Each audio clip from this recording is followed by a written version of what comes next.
Komisioner LMKN Ikke Nurjanah menegaskan, penyanyi dan pemusik yang tampil di kafe atau restoran tidak dibebani kewajiban membayar royalti. Kewajiban tersebut ada pada pemilik usaha, sesuai pasal 87 Undang-Undang Hak Cipta. Royalti performing rights ini diberikan sebagai bentuk apresiasi untuk pencipta lagu, karena musik menjadi nilai tambah di tempat usaha. Pelaku usaha bisa menghubungi LMKN untuk mengurus lisensi dan pembayaran royalti yang sudah diatur sejak tahun 2016. Kenapa harus ada sampai ditetapkan jadi tersangka? Niat kita adalah bagaimana para pencipta ini terlindungi dan semakin kreatif untuk mencipta lagu, dan penyanyi juga saya kira harus mendapat jaminan bahwa dia semakin kreatif dalam menyanyikan lagu-lagu. Sebab antara lagu dan pencipta dan penyanyi itu adalah hubungan yang mestinya tidak dipertentangkan satu dengan yang lain. Mereka itu saling mengisi. Apalah arti sebuah lagu kalau disimpan di dalam laci begitu, itu harus ditampilkan. Seperti Bung Once ini ya, itu kemudian menambah nilai lagu dari sebuah lagu yang diciptakan oleh seseorang. Jadi itu tidak boleh dipertentangkan. Dan kemudian teman-teman pengguna komersial saya kira nggak perlu takut, sebab ini adalah persoalan sebatas pengguna komersial. Jadi sangat jelas bagi kita siapa yang menjadi pengguna komersial itu, gitu ya. Ya kalau merasa itu tidak ada nilai tambah dari penggunaan lagu atau musik, yang dosa dipakai juga kan nggak apa-apa. Tapi ketika dia menambah ada nilai tambah dari penggunaan nilai komersial itu, kenapa tidak begitu ya? Bayarlah begitu ya. Tidak besar-besar amat juga kok. Aku pengen bayangin aja suatu saat ada film Dewa. Oh, udah ngebayangin nanti Dewa dibikinin film? Ada filmnya gitu ya. Udah ada yang pernah nawarin belum buat bikin film Dewa? Ada, cuman kan akunya nggak mau budget yang low lah, maunya budget yang high. Kira-kira kalau jadi film yang memerankan Ahmad Dhani siapa? Siapa ya? Dul. Di antara AL, Dul yang paling mirip, Pak? Iya, Dul yang paling mirip. Yang kita takutin nanti malah kafe dan resto dan lain-lain ini malah menggunakan AI nanti. Menggunakan AI itu udah produknya, masternya dia yang bikin, penyanyi yang penciptanya udah langsung jadi. Itu lebih singkat lagi. Dan akhirnya mereka mungkin bisa pegang sendiri. Begitu ditagih bingung juga, nih terdaftar di LMK mana, nggak didaftar juga. Kan gitu. Itu ya, tapi semoga tidak terjadi seperti itu. Karena solusinya apa kalau begitu Mas Bembi yang diharapkan? Ya, kalau dari saya sih tantangan terbesar itu ada di LMKN. Jadi harus memberikan royalty report yang transparan, ya kan? Jadi dari pengguna pun juga melihat, wah ini penciptanya nyampe kok gitu kan. Kalau tadi memang sudah disampaikan dari pihak PHRI kan, ada kekhawatiran seperti itu gitu kan. Jadi ini PR yang sangat jadi penting kalau sekali. Transparan itu bisa membangun kepercayaan ya? Ya, jadi kita pencipta ini tahu nih siapa yang restoran mana yang bayar gitu kan. Mbah saya dulu saya mau tanya, emang mbahmu dulu bisa membuat tanah? Mbah saya emang nggak bisa bikin tanah, tapi negara juga nggak bisa bikin tanah kan. Yang bisa bikin tanah itu Tuhan, Allah Subhanahu Wa Taala. Dasar pejabat Konoha. Ya, jadi tadi pagi memang kita sudah masuk dan kita sudah mengelola lahan ini kembali. Ya.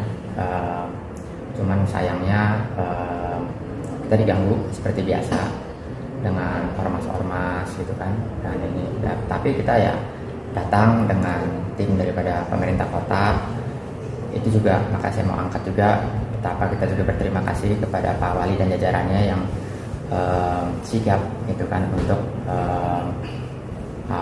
menegakkan hukum untuk areal lahan kota tersebut ya. Cuman disayangkan saja ada keributan-keributan ini yang memang dari awal pun dikuasai oleh ormas tertentu ya. Itu sih. Dari karyawan, kalau karyawan yang beneran mau kerja mestinya tidak usah khawatir. Karena kita profesional dan kita butuh juga pekerja untuk tetap bekerja di sini. Tapi banyak juga kita harus akui karyawan yang memang di sini adanya ialah untuk mengacau, itulah, dan itu kita sayangkan.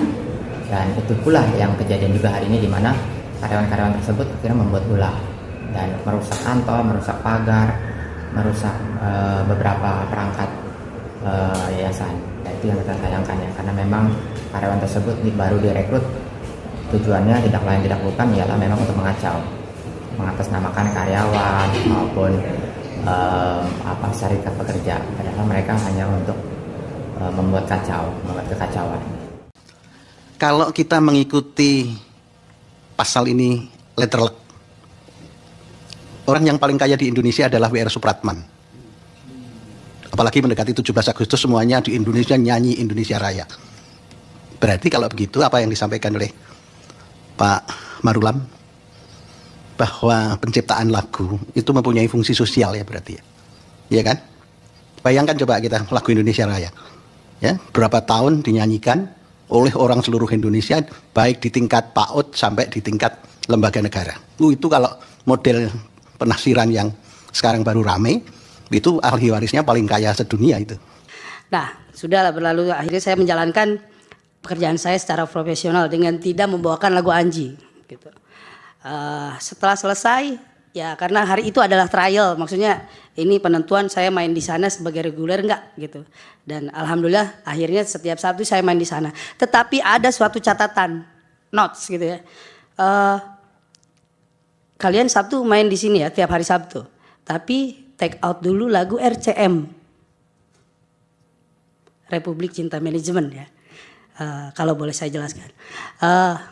Ya sementara requestan dari para tamu itu ya hampir 60% sampai 70% lagunya RCM. Siapa yang nggak kenal lagu-lagu dari Dewa? Siapa yang nggak kenal lagu-lagu dari ciptaannya Ahmad Dhani? Gitu. Ya, dan kenapa saya sangat keberatan kalau misalkan itu di take out? Karena salah satu keuntungan kita penyanyi kelebihan dari penyanyi, kita cari lebihnya dari penyanyi itu adalah dari saweran. Ya gaji kita kan nggak sekali manggung 1 juta. 1 juta itu udah wah banget gitu. Kita hanya 300 sampai paling gede itu untuk reguler itu 300 sampai 750. Belum ada yang 1 juta. Gitu. Itu pun jarang.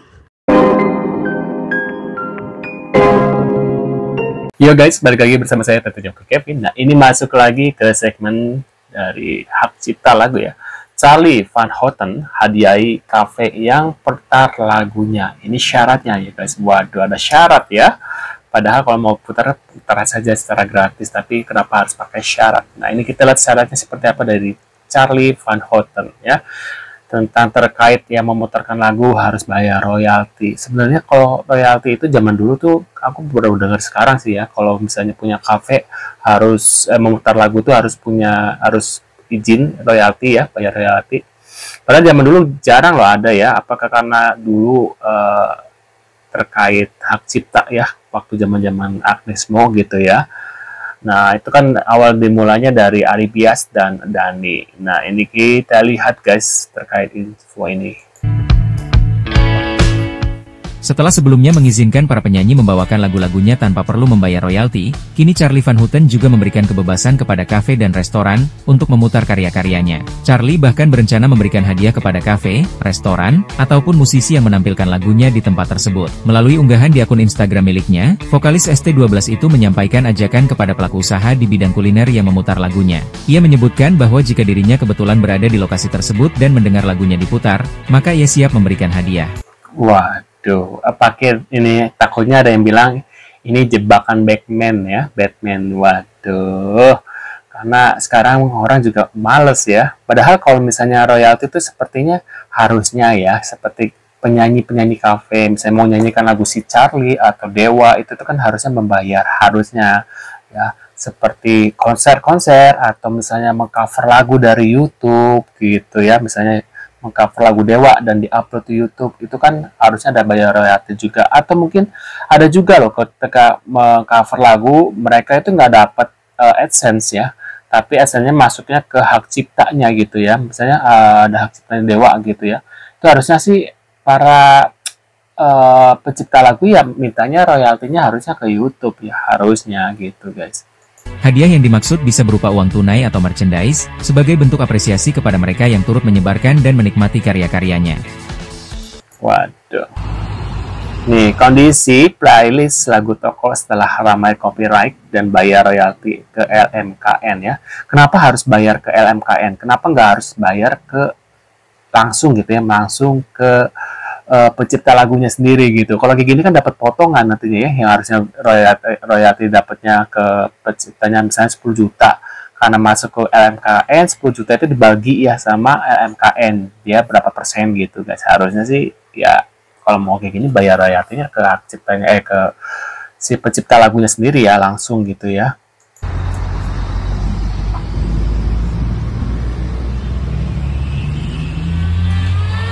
Jadi sepi banget, nggak ada suara, nggak ada apa guys. Suara musik, bukan nggak ada suara mesin gitu ya.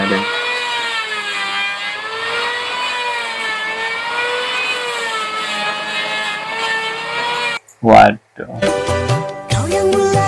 Nah, Dhani akhirnya izinkan siapapun menyanyikan lagunya tanpa harus bayar royalti. Pinter sekali, padahal dia sendiri yang dulu yang ini ya.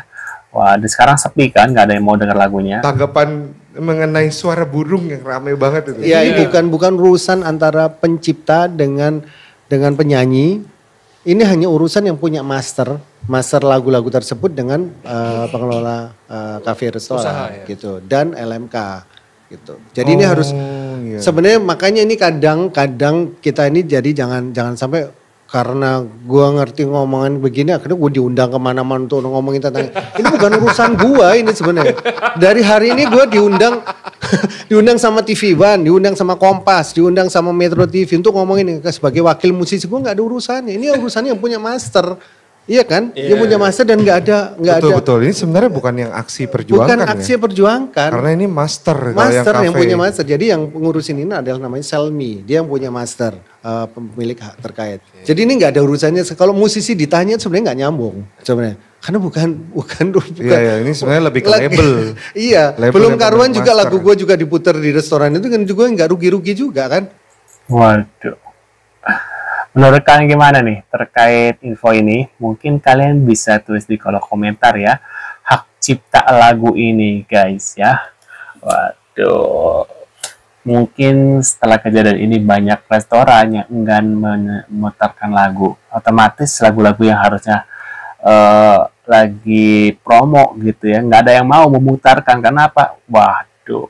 Takut kena royalti. Dan sekarang kan lagu-lagu Indonesia sendiri nggak se-booming dulu ya, dan karya-karyanya nggak sebagus dulu. Kalau zaman dulu tuh orang-orang tuh berlomba-lomba untuk menciptakan lagu karena zaman dulu dihargai. Zaman sekarang lagu-lagu itu kayak ya udah sekali dengar sudah selesai gitu ya. Zaman dulu tuh wah harus diputar-putar, terus beli CD-nya, beli kasetnya. Zaman sekarang sudah nggak seperti itu. Makanya orang tuh lebih suka menggibah daripada menciptakan lagu. Menurut kalian gimana terkait kasusnya ini? Apakah kedepannya lagu-lagu Indonesia akan lenyap? Nah, menurut kalian gimana? Tulis di kolom komentar. Terima kasih sudah hadir dan kita akan bertemu lagi di video selanjutnya. See you guys.